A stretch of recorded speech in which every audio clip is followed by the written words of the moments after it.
Dihubungkan tadi tentang mindset orang Indonesia ya, katakan yang dipengaruhi 500 tahun terakhir. Artinya apa yang terjadi 500 tahun terakhir ini kan bukan sesuatu yang baik sebenarnya.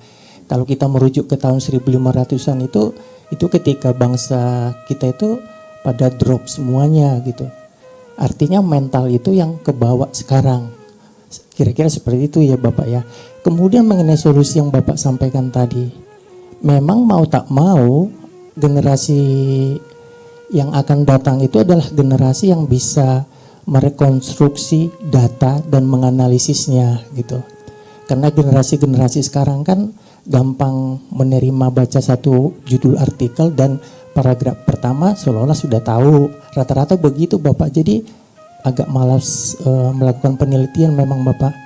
Bukankah itu sebuah solusi sebenarnya yang hendak Bapak sampaikan kepada kami untuk melahirkan sebuah generasi yang mau meriset, mau ini. Kalau enggak seorang Kemal Atatürk kan enggak mungkin lahir Bapak artinya. Iya, itu yang malah makanya saya mengatakan bahwa Budi itu harus ada. Nah sekarang katakan kita punya pengalaman, kita punya memori sampai 500 tahun, itu minimal ya, itu minimal.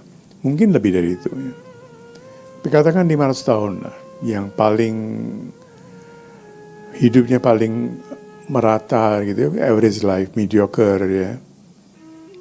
Dia nggak berbuat sesuatu yang luar biasa sehingga memorinya cuma sebatas itu.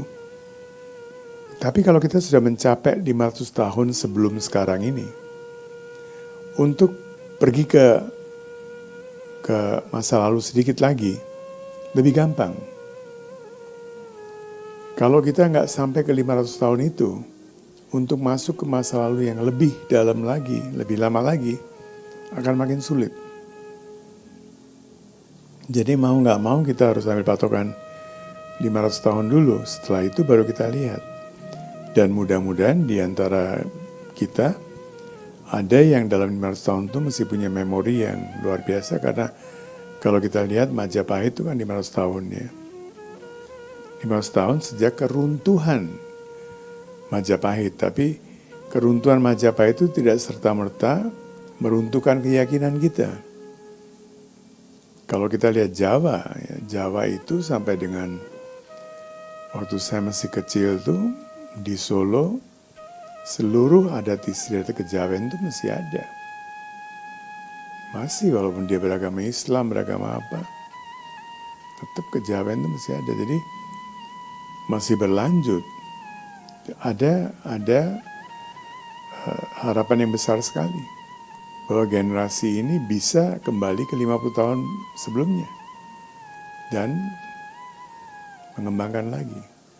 Bukankah itu artinya kita harus memulai dari sebuah titik koordinat di mana Budi movement itu harus dilakukan dulu. Kalau enggak kita lalu selalu berputar-putar di mind Bapak.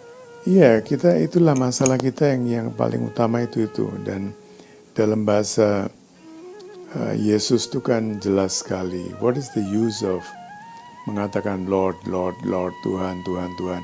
Kalau kamu tidak mau mikul salib bersamaku, kamu tidak mau mengikuti saya. Ya. Jadi kita memang menganggap lebih gampang, lebih mudah untuk memuja seseorang, mengapresiasi katakan paling. Karena kita mau mengelakkan, saya kan mencintai guru saya memuja dia, foto dia saya gantung di rumah atau di tempat kerja atau di mana.